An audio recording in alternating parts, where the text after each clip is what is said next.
ஆன்மீக நண்பர்களுக்கு ஸ்ரீ கமல யாத்திரையின் இனிய வணக்கம். சார்தாம் யாத்திரை எனும் 4 புனித தலமான யமுனோத்ரி, கங்கோத்ரி, கேதார்நாத், பத்ரிநாத் தலங்களின் 11 நாட்கள் கொண்ட விமான பயணத் திட்டம். நாள் 1.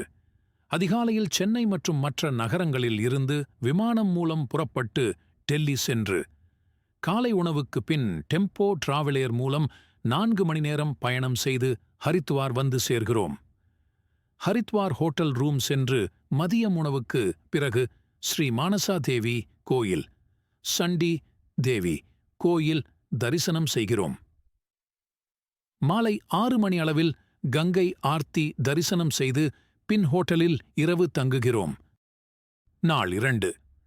காலை உணவுக்கு பின் ஹரித்வார்விலிருந்து 6 மணி நேரம் பயணம் செய்து பார்கோட் செல்லும் வழியில் ஸ்ரீ பிரகாஷேஸ்வர் மகாதேவ் ஆலயம் தரிசனம் செய்து சிறு தூரம் பயணம் சென்று லகமண்டேல் என்ற இடத்தில் அமைந்துள்ள 12ஆம் நூற்றாண்டை சேர்த்த சிவாலயம் தரிசனம் செய்கிறோம். மேலும் தொடர்ந்து பயணம் செய்து பார்கோட் சென்று அன்று இரவு பார்கோட்டில் உள்ள ஹோட்டலில் தங்குகிறோம். நாள் 3. பார்கோட்டிலிருந்து 45 கிலோமீட்டர் பயணம் செய்து ஜானகி செட்டி சென்று அவரவர் சொந்த செலவில் குதிரை அல்லது பல்லாக்கு மூலம் 5 கிலோமீட்டர் பயணம் செய்து யமுனை நதியாக பூமி தொடங்கும் இடமான யமுனோத்ரியில் புனித நீரான சூரியகுளம் மற்றும் சந்திரகுளத்தில் புனித நீராடி யமுனை தேவி தரிசனம் செய்து அருகில் இருக்கும் மற்ற ஆலயங்களை தரிசனம் செய்கிறோம். பின் 5 கிலோமீட்டர் பயணம் செய்து ஜானகி செட்டி சென்று அங்கிருந்து பார்கோட் சென்று இரவு ஹோட்டலில் தங்குகிறோம். நாள் 4. பார்கோட்டிலிருந்து 100 கிலோமீட்டர் பயணம் செய்து உத்தரகாசி சென்று காசி விஸ்வநாதர் ஆலயம் தரிசனம் செய்கிறோம். மேலும் 82 கிலோமீட்டர் பயணம் செய்து கங்கோத்ரி சென்று கங்கை தேவி தரிசனம் செய்கிறோம். அதன்பின் கங்கை நதியில் தீர்த்தத்தை சேமித்துக் கொண்டு 82 கிலோமீட்டர் பயணம் செய்து உத்தரகாசி சென்று ஹோட்டலில் இரவு தங்குகிறோம். நாள் 5. உத்தரகாசியிலிருந்து 200 கிலோமீட்டர் பயணம் செய்து குப்தகாசி சென்று விஸ்வநாத் ஆலயம் தரிசனம் செய்து மேலும் 35 கிலோமீட்டர் பயணம் செய்து கேதார்நாத் அடிவார பகுதியான பாட்டா சென்று ஹோட்டலில் இரவு தங்குகிறோம். நாள் 6.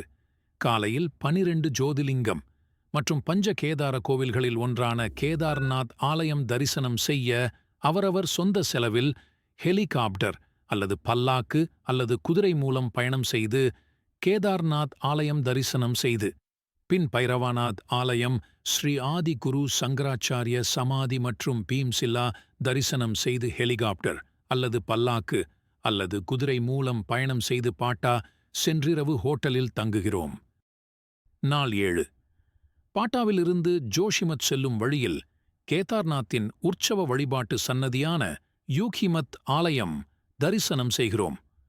துங்கநாத் ஆலயத்தின் அடிவார பகுதியான சோஃப்தா சென்று குதிரை அல்லது பல்லக்கு மூலம் சென்று தரிசனம் செய்கிறோம். துங்கநாத் ஆலயம் உலகின் மிக உயரமான சிவன் கோவில்களில் ஒன்றாகும் மற்றும் பஞ்ச கேதார் கோவில்களில் ஒன்று. பின் சோஃப்தா வந்து மேலும் பயணம் செய்து கோபேஸ்வர் சென்று கோபிநாத் ஆலயம் தரிசனம் செய்து பின் ஜோஷிமத் சென்று இரவு ஹோட்டலில் தங்குகிறோம். நாள் 8. அதிகாலையில் 108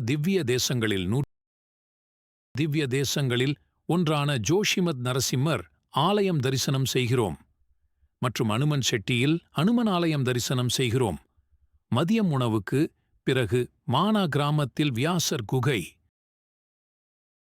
கணபதி குகை,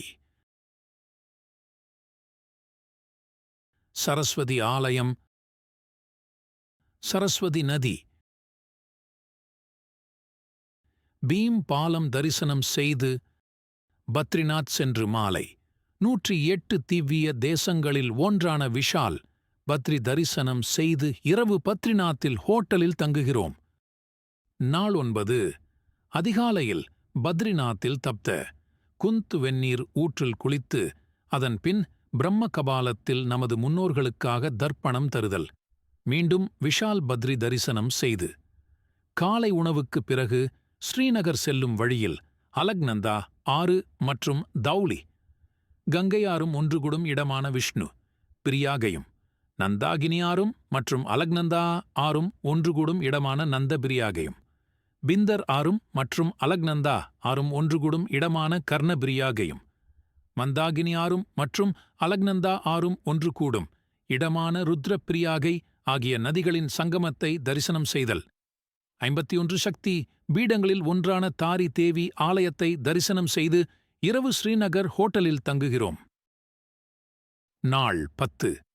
அதிகாலையில் அலக்நந்தா ஆறும் பகீரதி ஆறும் ஒன்றாகக் கூடி கங்கை ஆறு எனும் பெயர் கொள்ளும். தேவ பிரியாகை சங்கமத்தை தரிசனம் செய்து ரிஷிகேஷ் சென்று ராமன் பாலம், லக்ஷ்மன் பாலம் மற்ற ஆலயங்கள் தரிசனம் செய்து மாலை டேராடூன் சென்று விமானம் மூலம் அவரவர் சொந்த ஊருக்கு இனிய பயண நினைவுகளுடன் சென்றடைதல்.